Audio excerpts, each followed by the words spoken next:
दोस्तों, क्या सचमुच पांडवों ने अपना धर्म बदल लिया था? क्या है इसके पीछे की सच्चाई? चलिए आज के इस वीडियो में यही जानते हैं। आप देख रहे हैं द भक्ति।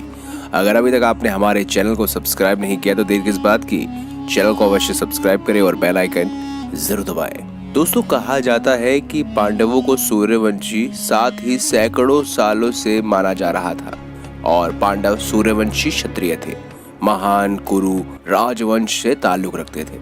वहीं हिंदू धर्म में दो महान धर्म ग्रंथ माने गए हैं, रामायण और गीता।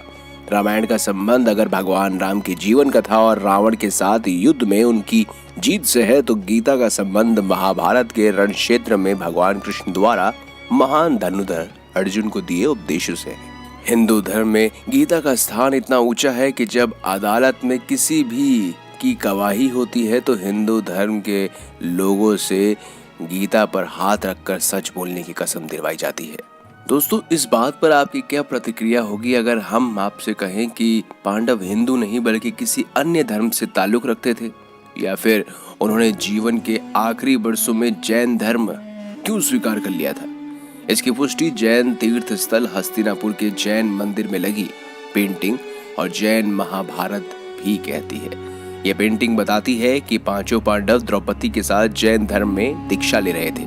दिल्ली के जैन मुनि से जब पांडवों के जैन धर्म स्वीकार करने के संबंध में बात की गई तो उन्होंने कहा कि पांडवों ने हिंदू धर्म को छोड़कर जैन धर्म स्वीकार नहीं किया था, बल्कि वो बचपन से ही जैन धर्म से ताल्लुक रखते थे। वो मूल रूप से जैन ही थे। बेशक पांडव क्षत्रिय थे, लेकिन उन्हें जैन क्षत्रिय कहा जाना चाहिए। उनका कहना है कि महाभारत काल में जैन धर्म से 22वें तीर्थक मौजूद थे। वहीं जैन धर्म शास्त्रों के अनुसार जैनियों के 22वें तीर्थक का नाम नेमिनाथ था, जो रिश्ते में कृष्ण के चचेरे भाई थे और श्री कृष्ण के पिता वासुदेव उनके चाचा थे। जैनवर्ल्ड.com साइट कहती है कि बलराम और श्री कृष्ण भी जैन थे। हालांकि ये पेंटिंग यही कहती है कि कौरवों और पांडवों के बाद में जैन धर्म में चले गए थे।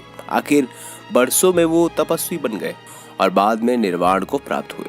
दोस्तों, जैन महाभारत कुछ ऐसे तथ्यों के बारे में बताती है जो हैरान करती है, जैसे दिगंबर जैन त्रिलोक शोध संस्थान जम्बूद्वीप हस्तिनापुर से जैन महाभारत में वैदिक महाभारत से अलग तथ्य दिए गए हैं। इस पुस्तक की लेखिका गणिनी प्रमुख आर्यिक शिरोमणि श्री ज्ञानमती माता जी है और इस किताब का पहली बार प्रकाशन 1998 में हुआ।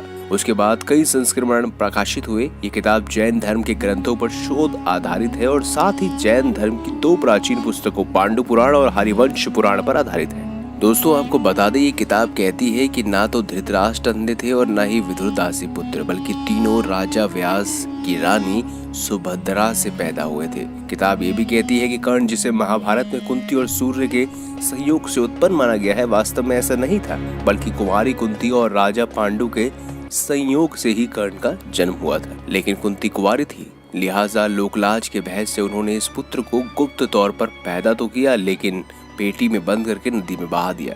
ये बेटी चंपासुर के राजा भानु के पास पहुंची और उन्होंने ही कर्ण का पालन पोषण किया। इसीलिए कर्ण को भानु सूर्य पुत्र भी कहा गया है। वहीं राजा भानु की पत्नी यानी कि राजा रानी का नाम राधा था, लिहाजा कर्ण को राधे भी कहा जाता है। हालांकि ये सब जैन ग्रंथ के आधार पर कहा जाता है। अब ये कितना सच है और कितना झूठ, ये तो आपके ऊपर ही निर्भर करता है कि आप इसे मानते हैं या नहीं मानते। आपकी क्या राय है कमेंट बॉक्स में हमें जरूर बताएं। वीडियो अच्छी लगी है तो लाइक करें, चैनल को सब्सक्राइब करें और ज्यादा से ज्यादा शेयर अवश्य करें। मिलेंगे अगली बार एक नई खास वीडियो के साथ, तब तक के लिए बहुत बहुत धन्यवाद।